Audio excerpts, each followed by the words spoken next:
우리는 이제 본격적으로 복음을 전파하시는 세상 앞에 서 있는 주님과 그 주님을 향하여 반응하고 있는 사람들의 반응, 그리고 그런 사람들을 향한 주님의 또 다른 반응, 이런 것들을 지금 계속해서 살펴보고 있습니다. 주님 앞에서 많은 사람들은 이 세대는 주님을 배척하기도 하고, 또 무리들은 또 주님께 반응하지 않으며 회개하지 않기도 한다라고 말씀을 드렸고, 또 자신의 주권을 주장하시고 자기의 백성을 건져내시는 주님을 보면서 악한 마음을 품어서 주님을 죽이려고 하고 제거하려는 마음을 가진 사람들도 보았고, 어제 본문을 통해서 우리는 본격적으로 주님이 하시는 일을 사단 편에 서서 대적하는 사람들도 보았습니다.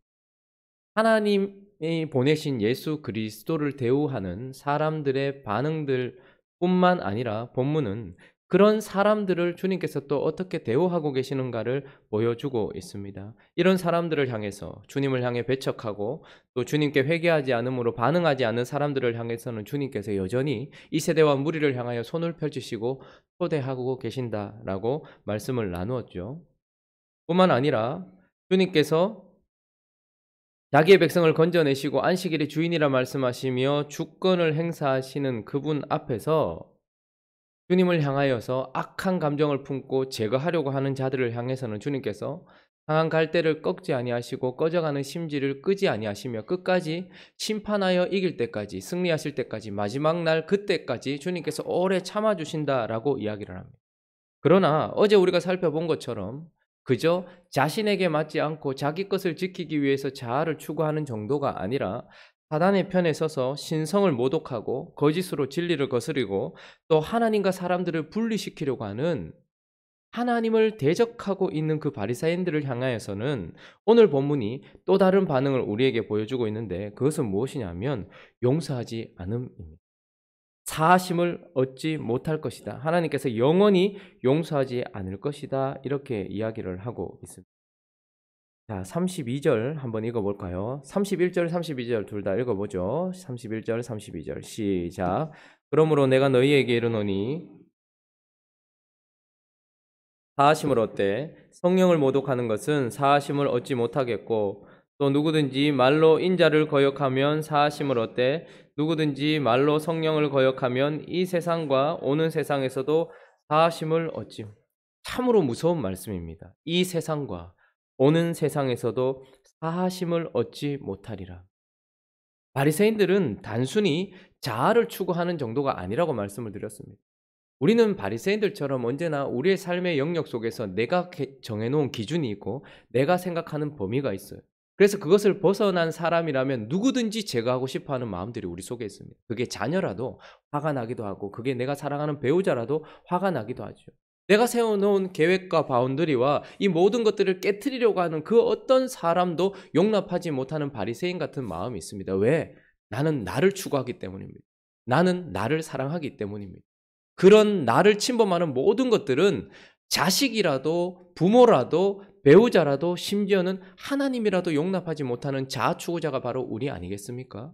그러나 어제 본문은 그것보다 더 한 단계 나아가서 자기를 추구하며 자기만 사랑하는 것은 단순한 자아 추구가 아니라 사단 편에 서 있는 겁니다. 사단의 도구가 되어 있는 것입니다. 그래서 하나님을 반역하는 자리에 서 있을 뿐만 아니라 거짓으로 진리를 막는 사람들이요, 하나님과 사람 사이를 분리하는 사람들이라고 이야기를 하고 있는 것이죠. 그래서 주님은 이것을 결코 용납하지 않겠다. 자아를 추구하면서 끝까지 자기 자신을 추구하는 사람들을 향해서 주님께서 심판하여 이기실 때까지 길이 참아주시겠지만, 그러나 끝까지 버티고 끝까지 자기 자신을 바꾸지 않고 하나님을 대적한다면 주님은 끝까지 용서하지 않겠다라고 영원이라는 단어를 쓰시면서 이 세상과 오는 세상, 우리는 두 세상을 바라보고 있는 것입니다. 거기에서 사하심을 얻지 못할 것이다, 이렇게 이야기합니다. 주님이 사하심을 얻지 못할 것이라고 말하는 근거가 본문에 우리가 읽은 본문에서 나오는데, 사람에 대한 모든 죄와 모독은 사하심을 얻는데요. 그런데 성령을 모독하는 것은 사하심을 얻지 못한대요. 무슨 말입니까?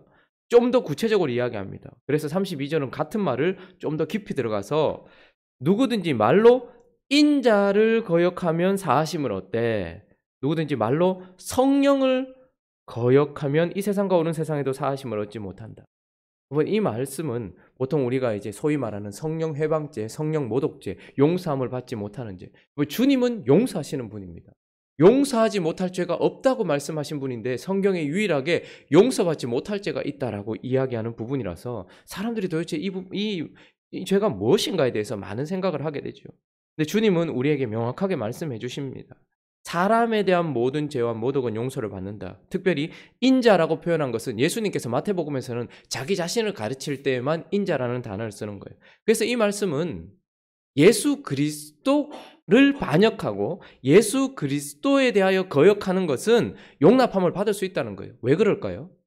예수 그리스도는 외적인 사역을 하신 분이에요. 어떻게 보면 우리는 하나님 아버지를 반역하고 있었습니다. 그런데 하나님께서 그 반역하는 우리를 돌아오게 하시려고 누구를 보내신 거예요? 예수님을 보내신 거예요. 그래서 그분은 구원을 이루기 위하여 십자가에서 죽으시고 부활하시며 그리고 이 땅에 오셔서 외적인 사역을 하셨습니다. 구원을 이루기 위한 모든 기반적인 사역들을 다 하고 계세요. 그런데 그분은 하나님이신과 동시에 사람이고 몸을 입고 이 땅에 와서 우리가 오해할 만한 충분한 소지가 있어요. 그분이 하시는 말씀도 잘 이해가 가지 않고 그분이 하시는 사역도 잘 이해가 가지 않습니다. 그리고 외적으로 우리 눈에 보이는 것으로 판단해 보면 예수가 하나님의 아들이라는 것을 사실 받아들이기 힘들 만큼 우리는 오해의 소지를 가지고 있습니다. 뿐만 아니라 예수님은 아주 제한된 사역을 하셨어요. 시간적으로 봐서 그렇다는 것입니다. 잠시 2019년 전에 오셨다가 30년은 거의 묻혀 계셨고 한 3년 반 정도 사역하시고 떠나셨어요. 그러니까 제한된 시간 속에 우리 눈에 보이는 대로 판단을 해본다면 예수 그리스도에 대해서 거역할 수도 있고 모욕할 수도 있다는 걸 주님이 충분히 인정해 주시는 거예요. 그러나 예수 그리스도는 그렇게만 사역하신 것이 아니라 그 이후에 십자가에서 죽으시고 부활하시고 승천하시고 보좌 우편에 앉으셔서 우리에게 뭘 보내주신 분이에요? 성령을 보내주신 분이에요. 성령은 이제 예수 그리스도께서 그리고 아버지께서 계획하셨던 모든 것들을 적용시키는 분이란 말입니다. 그래서 그분은 그저 예수님처럼 우리 눈에 보이는 외적인 사역을 하시는 것이 아니라 성령은 우리 내에서 마음속에서 계속해서 역사하고 계시는 분이에요. 내적인 사역을 계속해서 해주신다는 겁니다. 뿐만 아니라 예수님은 잠깐 3년 반 정도 사역하셨지만 성령은 어떻게 하십니까? 마지막 심판날까지 개인의 심판날, 개인이 죽는 그날이든지 아니면 역사적인 심판, 우리 모든 인류가 끝나는 그날이든지 끝까지 성령께서 지금 이 땅에 오셔서 우리 속에서 역사하시면서 우리가 돌이킬 수 있도록 계속해서 역사하고 계시기 때문에 그렇습니다. 하나님 아버지를 반역하고 있었던 우리를 향하여 예수 그리스도께서 오셔서 손을 내밀었는데 이 손을 뿌리친 것, 이것은 최종적인 것은 아닙니다. 그러나 그 예수께서 손을 내미셨고 그 이후에 성령을 보내셔서 또다시 손을 내미셨는데 그 성령께서 내미신 손마저도 뿌리쳐버린다면 그 마음속에서 역사하시는 하나님의 역사, 최종적인 그분의 그 사랑, 우리를 향한 사랑과 우리를 향한 배려를 뿌리쳐버린다면 더 이상 이제 방법이 없다라는 거예요. 하나님 아버지를 거역하던 자에게 예수를 보내셨고 예수님은 자신의 영을 보내셔서 성령을 보내셨습니다. 예수를 뿌리쳐도 기회는 있는 것입니다. 성령께서 우리에게 다시 회개하게 하시고 성령께서 우리 속에서 다시 말씀해 주신다는 말이죠. 그러나 성령마저도 뿌리쳐버린다면 이 세상과 오는 세상에서는 다하심을 받지 못한다라는. 왜냐하면 성령은 이제 최종적으로 아버지께서 보내신 마지막 최후 통첩인 것입니다. 그리고 예수님처럼 3년 반 사역하시고 가신 것이 아니라 끊임없이 우리 속에서 승리하여 심판하는 그날까지, 심판하셔서 예수 그리스도께서 모든 사역을 완성하는 그날까지, 우리가 죽는 그날까지도, 그 순간까지도 성령은 끊임없이 우리에게 돌이키라고 사역을 하고 계세요. 그리고 이 세대가 끝날 때까지 성령은 이제 우리에게 보냄을 받아서 이 세상 속에서 죄에 대하여, 의에 대하여, 심판에 대하여 끊임없이 우리에게 말씀하시면서 손을 내밀고 계신다는 말이죠. 그래서 우리가 만약에 이 세상에서도 사하심을 받지 못하고 어느 세상에서도 사하심을 받지 못한 이유는 우리가 죄인이기 때문이거나 우리가 아주 악하기 때문이 아니라 그것보다 더한 것은 아버지께서 보내신 예수를 뿌리쳤을 뿐만 아니라 아버지와 아들이 보내신 최후 통첩이신 내적으로 사역하시고 끝까지 사역하셨던 성령의 손을 뿌리쳤기 때문이다 라고 이야기하는 것입니다. 그러므로 누구든지 말로 인자를 거역하면 사하심을 얻을 기회는 있어요. 그러나 누구든지 말로 성령을 거역하면서 끝까지 버티고 끝까지 성령의 사역을 받아들이지 않는다면 더 이상 용서받을 기회는 없다. 이 세상이 끝나면 오는 세상에서는 복음도 없고 아무것도 없고 공의의 심판만 남아있기 때문이다 라고 이야기를 해주고 있는 것입니다. 자아를 추구하는 자들을 향하여 주님은 이 세상에서 오래 참아주시겠지만, 그래서 예수 그리스도와 성령께서 계속해서 사역하시겠지만, 그러나 끝까지 사단의 편에 서서 악한 행동과 진리를 거스리는 거짓과 하나님과 사람 사이를 갈라놓으려고 하는 죄악된 짓을 계속해서 하는 바리새인의 삶을 산다면 결국은 용서하지 않을 것이라는 무서운 말씀을 하고 계시는 것입니다. 자, 그러면 이 세상과 오는 세상에서도 사하심을 받지 못한다라고 말하는 어떤 바리새인들, 그러면 이런 사람은 어떤 사람인가? 구체적으로 우리가 생각해 봐야 되겠죠. 함부로, 여러분, 제자들은 그 어떤 바리새인에게도 독사의 자식들아 이렇게 말하지 않습니다. 주님은 그것을 우리에게 허락하지 않아요. 언제 어떻게 바뀔지 모르니까. 바울도 바리새인이었습니다. 그러나 그는 삶이 바뀌었죠. 그러니 우리는 함부로 누군가에게 니는 독사의 자식이다, 영원히 사하심을 받지 못한 인간이다 라고 말할 수 없습니다. 그것은 오직 하나님의 아들 예수 그리스도만 선포하신 말씀이에요. 자, 그러면 이런 사람은 어떤 사람인가? 도대체 어떤 죄를 지었길래 주님이 이 세상과 오는 세상에서 사하심을 얻지 못한다고 하는가? 어떤 사람인가를 주님은 알 수 있도록 우리에게 어느 정도 힌트를 주고 있습니다. 열매를 보아서 안다. 겉으로 보이는 나무가 아니고 우리가 생각하는 나무가 아니라 어떤 순간 맺혀지는 열매를 봐서 아는데, 그 첫 번째는 악하다라는 거예요. 악의적인 죄를 가지고 있고 고의적인 죄를 가지고 있는 자들이다, 이렇게 이야기를 해요. 자, 34절, 35절 한번 읽어보겠습니다. 시작. 독사의 자식들아, 선한 말을 할 수 이는 마음에 가득한 것을 입으로 말함이라. 선한 사람은 그 쌓은 선에서 선한 것을 내고 악한 사람은 그 쌓은 악에서 악한 것을 내는. 자, 뱀의 자식이 아니고 무슨 자식? 독사, 악이 가득한. 이것은 하나님을 향한 악을 이야기하는 것입니다. 악은 언제나, 죄는 언제나 하나님과의 관계 속에서 정의 내려지는 것이죠. 그런데 그들을 향하여서 독사의 자식, 악의적인 것을, 그래서 너희는 악하니라고 이야기하죠. 그런데 특별히 어떻게 선한 말을 할 수 있느냐? 이는 마음이라고 얘기합니다. 언제나 성경에서 마음을 이야기할 때면 첫 번째로 인지해야 될 것은 생각에 관한 거예요. 그러니까 그 사람의 마음이 악하다는 것은 그 사람의 생각이 악하다는 거예요. 지금 이 영원히 사하심을 받지 못할 사람들은 실수로 하나님에 대해서 오해했거나 예수 그리스도에 대해서 잘 몰라서 그런 생각을 가지고 있는 것이 아니라, 밝히 비춰주는 그 환함 속에서도 끝까지 예수에 대하여 생각을 바꾸지 않고 그 예수를 악하게 바라보고 있는 그 생각을 이야기하는 거예요. 그러니까 아주 고의적인 것이고 아주 악독한 생각을 이야기하는 것입니다. 실수가 아닌 거예요. 예수를 바라보면 우리가 복음을 듣는 사람들이 처음부터 예수 이상하다 이렇게 생각할 수도 있어요. 그러나 그런 실수나 어떤 오해 때문이 아니라 밝히 비춰줬단 말입니다. 한번 빛을 받아서 예수가 누군지 알았단 말이죠. 그러니 눈뜬 자를 눈뜨게 하고 말 못하고 벙어리 된 자, 보지 못하는 자, 이런 자들이 귀신 들려서 지금 귀신을 쫓아내면서 이분이 빛이라는 것을 정확하게 말해주고 있는 그 환한 현장 속에서도 아니야 라고 얘기하면서 바알세불이라고 이야기하는 이 변화되지 않은 악독한 생각, 그리고 고의적으로 끝까지 그렇게 주장하고 있는 이 고의적인 아집, 이런 생각을 가지고 있는 사람, 그런 사람이 영원히 사하심을 받지 못한다고 얘기합니다. 밤에 찾아왔던 니고데모를 기억하십니까? 니고데모는 누굽니까? 바리새인입니다. 그러니까 모든 바리새인들이 아니라 니고데모가 봤을 때 예수님은 그저 선생인 거예요. 그리고 주변의 바리새인들과 사람들의 눈총이 두려워서 밤에 몰래 찾아왔었습니다. 그러나 그가 예수 앞에 서고 거듭남에 대하여 이야기를 들었고, 예수 그리스도께서 잘 나가실 때가 아니라 오히려 십자가에서 비참히 죽고 그 땅에 묻힐 때에 니고데모는 이제 밤이 아니라 정확하게 환한 낮에 자기 자신의 신분을 밝히면서 예수 그리스도의 장례를 준비했던 사람 아닙니까? 그는 사실 예수에 대한 잘못된 생각을 가지고 있었어요. 선생이라고 생각을 했었죠. 그런데 그의 생각을 이제 계속 그 악한 생각, 잘못된 생각을 가지고 있지 않았습니다. 바꾸었다라는 말이에요. 시간이 흐르면서. 바울은 어떻습니까? 그 스스로 크다 여겨졌던 사울일 때에 그는 하나님에 대한 열심 때문에 사실 예수를 믿는 자들을 핍박했었습니다. 왜요? 예수는 없어져야 될 이단이었기 때문에 그렇습니다. 바울의 눈에는 예수는 죽여야 될 존재였고 예수를 따르는 자들은 하나님 나라를 기다리고 있는 이 예루살렘과 이스라엘 백성들에게는 어울리지 않는 거였어요. 그래서 모두 잔멸하려고 했던 악한 생각, 예수에 대한 잘못된 생각을 가지고 있었단 말이죠. 그런데 시간이 지나고 바울은 어떻게 됩니까? 환한 빛 속에 찾아오신 예수를 만나고 주여 누구십니까? 라는 그 질문에 대답하신 예수 그리스도로 말미암아서 예수를 바라보던 생각을 바꾸었단 말입니다.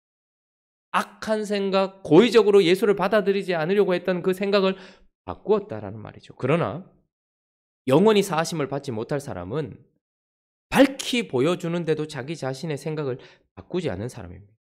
뿐만 아니라 또 이런 사람들은 어떤 사람이냐면 지속성을 가지고 있는 지속적인 죄를 가지고 있다라는 거예요. 자, 34절에 다시 보면 독사의 자식들아 너희는 악하니 어떻게 선한 말을 할 수 있느냐 이는 마음에 뭐한? 마음에 가득.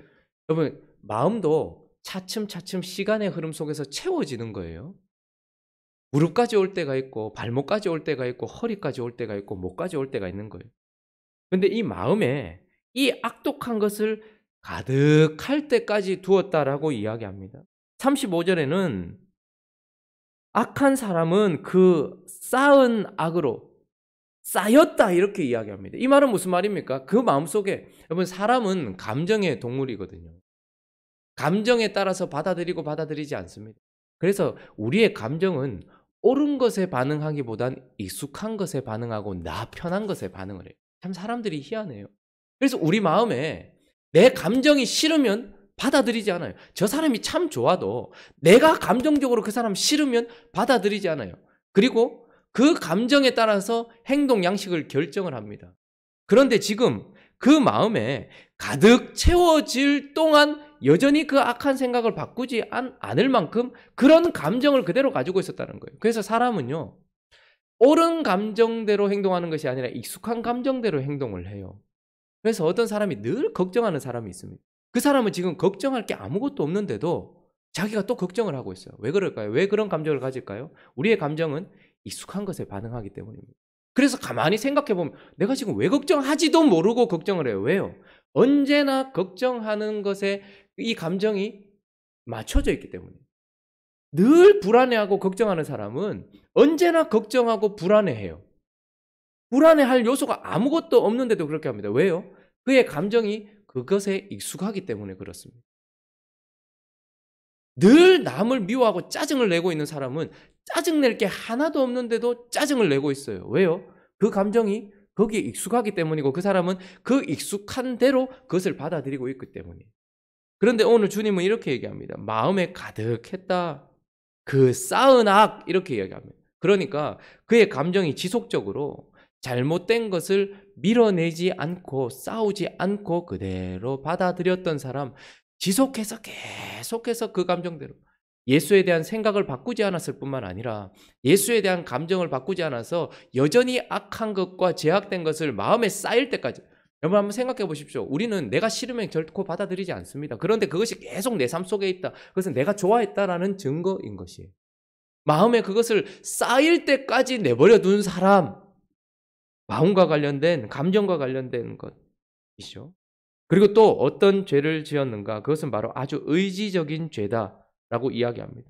여러분 생각과 관련된 이런 지적인 죄일 뿐만 아니라 감정과 관련된 감정적인 죄일 뿐만 아니라 의지적인 죄다 이렇게 얘기합니다. 여기 보면 독사의 자식들아 너희는 악하니 어떻게 선한 말을 할 수 있느냐. 물론 말에 관한 것이긴 하지만 이것은 마음에 있는 것이 외적으로 드러난 것을 의미하는 것입니다.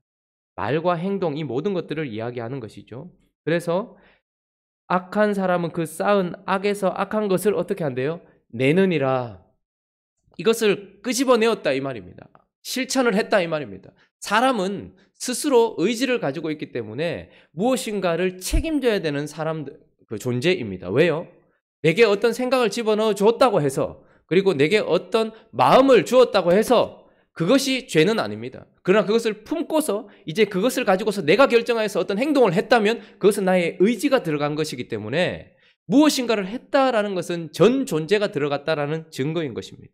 악한 생각을 품을 수 있겠죠. 예수 그리스도에 대해서 악한 마음이 생길 수 있을 것입니다. 그러나 그것을 입으로 뱉었다 혹은 무엇인가를 했다라는 것은 그 사람이 스스로 결정하여서 그렇게 하기로 한 그 사람의 의지적인 죄다라는 것입니다. 전 존재가 다 포함된 것이다라는 것입니다. 가룟 유다에게 악한 생각이 들어갔습니다. 그런데 그는 스스로가 결국은 어떻게 합니까? 은삼십에 예수를 팔아버렸어요. 그것은 사단이 그렇게 했다라고 말할 수 없어요. 악한 생각은 누구에게나 올 수 있습니다. 악한 마음은 누구에게나 쌓일 수 있어요. 그러나 이것을 정리하지 않고 그 생각을 바꾸지 않은 채 결국은 그 생각과 그 감정대로 나를 움직인 나의 의지가 거기에 들어갔다면 그것이 나인 것이죠. 그런데 바리새인들은 악한 말을 할 뿐만 아니라 악한 행동을 하며 예수 그리스도를 대적하는 자기 자신이 들어갔다는 것이죠. 본디오 빌라도를 아마 가장 많은 그리스도인들의 입에 오르내리는, 예수님 이름만큼이나 가장 많이 입에 오르내리는 사람일 것입니다. 그는 결국 빛비침을 받았던 사람이었습니다. 그의 아내는 이 사람은 이 선한 사람에게 악한 행동을 하지 말라고 꿈에서 내가 참 많이 힘들었다고 이야기하면서 사람들이 봐도, 자기가 봐도 이 사람은 죽일 사람이 아니라는 것을 알았습니다. 그러나 손을 씻고 어떻게 합니까? 스스로 이제는 내 것이 아닙니다라고 말했지만 결국은 자기 입으로, 자기의 행동으로 예수를 어디에? 죽는 자리에 내어주었던, 빛비침을 받았지만 결국은 악한 행동을 스스로가 결정하여서 했던 그런 자. 그래서 가룟 유다나 본디오 빌라도는, 사실은 본디오 빌라도는 무리가 두려웠었죠. 그러나 결국은 자기 자신을 위하여서 그렇게 해버린 사람이었다는 거예요. 그러므로 36절에 보면 내가 너희에게 이르노니 사람이 무슨 무익한 말을 하든지 심판날에 이에 대하여 신문을 받으리니 라고 이야기합니다. 그러니까 우리가 심판날에 받게 될 그 근거는 우리의 생각과 우리의 감정에 의한 최종 결론인 어떤 말을 했느냐, 어떤 행동을 했느냐, 의지가 들어간 전존재로 말미암아서 심판날에 신문을 받는다고 하는데, 영원히 사함받지 못하는 사람은 심판날이 될 때까지 바꾸지 않은 거예요. 그러니까 끝까지 주님에 대한 생각을 바꾸지 않고 끝까지 그 악독한 감정을 정리하지 않을 뿐만 아니라 끝까지 주님 앞에 버티고 서 있었던, 심판날까지 영원히 바꾸지 않았던 그런 사람들이 성령을 모독한 죄로 말미암아 사하심을 받지 못한다라고 이야기를 하고 있는 것입니다. 자, 그러면 이제 그들의 결과는 어떻게 되는 것입니까? 32절에 보니까 이 세상에서도 용서함을 받지 못해. 여러분, 우리는 하나님 앞에 저렇게 잘못하는데 이 세상을 살아가고 여전히 정상적인 생활을 하고 있고 뭔가 누리는 것 같은 사람들을 보면서 의아해할지 모르겠지만, 여러분 한번 생각해 보십시오. 사울은 왕이 된 지 2년 만에 폐위됐습니다. 그가 하나님을 버렸고 하나님도 사울을 버렸어요. 그런데 그는 몇 년 동안 왕위에 있었습니까? 몇 년 동안? 40년. 그러면 38년을 하나님 없이 왕자리에 있었다라는 거죠. 생각해 보십시오. 다윗은 끝까지 사울을 손대지 않았습니다. 하나님이 세우신 왕은 심판하여 이길 때까지 사울에게 손을 대지 않았어요. 하나님이 말씀하실 때까지 손을 대지 않았어요. 그러나 이 세상 속에서도 사울은 사무엘 없이, 하나님의 임재를 상징하는 사무엘 없이 38년을 하나님이 주신 자리에 있어야 했던, 이 세상에서 용서함을 받지 못한 그 어려운 삶을 살았을 뿐만 아니라 그 이후에 영원히 용서함을 받지 못하는 인생이 되었다라는 것을 보게 됩니다. 얼마나 괴로웠으면 가룟 유다는 이 세상에서 용서함을 받지 못하고 끝까지 회개치 않으므로 어떻게 해요? 자기 스스로가 목숨을 끊습니다. 본디오 빌라도는 로마로 압송되고 난 이후에 자살을 했다라고 이야기를 하고 있죠. 이 세상에서 용서함 받지 못한 채 살아가는 것이 얼마나 무서운지 우리는 기억해야 합니다. 그리고 이 세상이 끝나고 나서 저 세상이 아니라 우리에게는 오는 세상, 거기서도 용서함을 받지 못하는 삶이 된다면 얼마나 불행할지를 깨달아야 한다는 것이죠. 주님은 무리와 이 세대를 향하여 초대하시며 손을 내밀고 계시고, 주님은 자기를 추구하며 주님을 제거하려고 하는 사람들을 향해 끝까지 참아주시지만, 그러나 주님은 끝까지 자기를 추구하면서 끝까지 하나님께 반역하며 살아가는 자들을 용서하지 않을 것이라고 경고하시면서 우리에게 돌이키라고 이야기하신다라는 것을 기억하면서 우리 주님의 어미하심 앞에서 두려워 떨 줄 알고 그 주님을 사랑하며 이 세상에서도 용서함을 받고 오는 세상에서도 영원히 용서함을 받은 삶을 살아가는 우리 행복한 우리 교회 되시기를 예수 그리스도의 이름으로 축원합니다. 같이 한번 기도하겠습니다. 여러분, 사람들을 함부로 판단하지 마십시오. 예수님께서 독사의 자식이라고 말했다고 우리도 독사의 자식이라고 내뱉으면 안 됩니다. 사도 바울과 같이 언젠가 주님이 변화시킬 자들도 있기 때문입니다. 오히려 우리는 그들을 향하여 기도해 줘야 됩니다. 누군가가 혹은 그것이 나일 수도 있겠죠.